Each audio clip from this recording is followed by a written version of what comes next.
after a powerful earthquake turned a quiet mountain camp into rubble.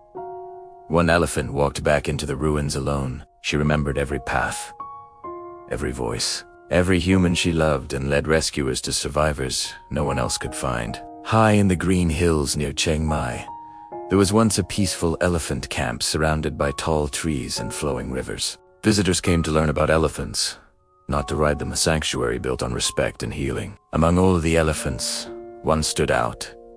Her name was Molly. Molly was known for her gentle eyes and extraordinary memory. She had worked 4 years beside her Mahout Samchai, an older man who treated her not as an animal, but as family. Every morning, they walked the forest trails together. Every evening, Samchai would sing old songs while Molly swayed calmly beside him.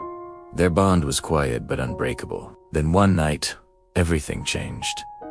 The earthquake struck without warning. The ground shook violently. Wooden buildings collapsed. Trees cracked and fell. Screams echoed through the dark as people ran for safety. Dust filled the air so thick that no one could see more than a few feet ahead. Molly panicked at first, trumpeting loudly as the earth trembled beneath her feet. Fences broke, structures crumbled. In the chaos, many animals and humans were separated. When the shaking finally stopped, the camp was nearly destroyed. Rescue teams from nearby villages rushed in the next morning, but the damage was overwhelming. Some people were missing. Others were trapped under fallen beams and broken walls. Samjia was among the survivors, injured but alive. His leg was hurt, and he struggled to walk. But he kept calling Molly's name, afraid she had been lost during the disaster.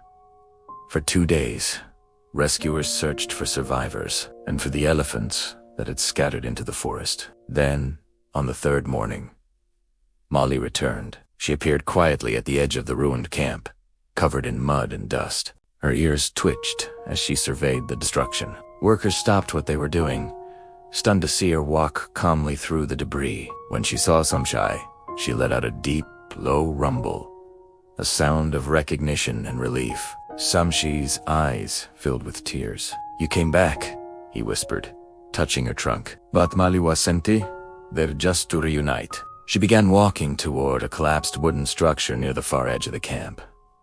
A place rescuers had already searched quickly but believed empty. She stopped, stomped gently, and used her trunk to move smaller pieces of debris aside. At first, the rescuers didn't understand. Then they heard something, a faint tapping sound from beneath the rubble. Rescue workers rushed forward, following Molly's movements.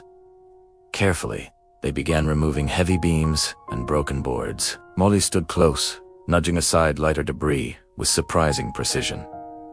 After nearly an hour of digging, they uncovered a small space beneath the collapsed structure. Inside was a young child, weak, frightened, but alive. The child had been trapped for days, shielded by a fallen table that created a small air pocket. Rescuers later said they might never have searched that area again if Molly had not led them there. As the child was carried to safety, cheers and tears filled the camp. But as the excitement faded, something changed. Molly's legs trembled. She had pushed herself far beyond exhaustion days without proper rest, returning through dangerous terrain and helping move debris despite her injuries. Slowly, she lowered herself to the ground. Samchai rushed to her side, whispering softly, thanking her for her strength. Veterinarians arrived quickly, doing everything they could. For hours, they worked to help her recover, giving fluids, checking injuries, and comforting her with familiar voices. But Molly had given everything she had left. As the sun began to set, she rested her head gently on the ground, surrounded by the people she had saved.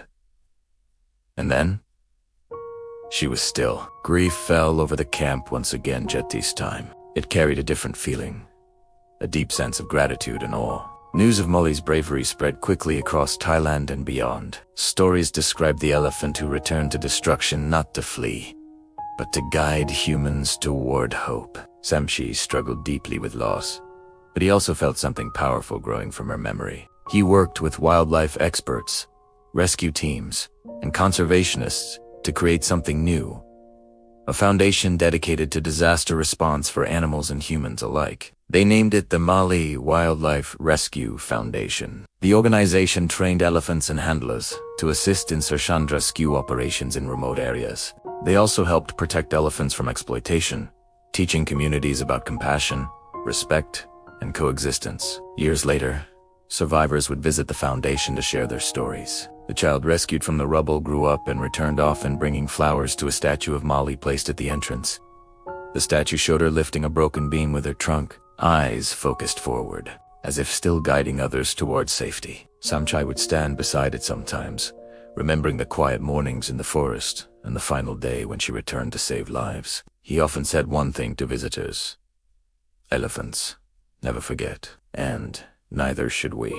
Molly remembered us, even when the world was falling apart. And so, her story lived on, not just as a tale of sacrifice, but as a reminder that acts of kindness echo far beyond a single moment. Sometimes, the greatest legacy isn't how long we live.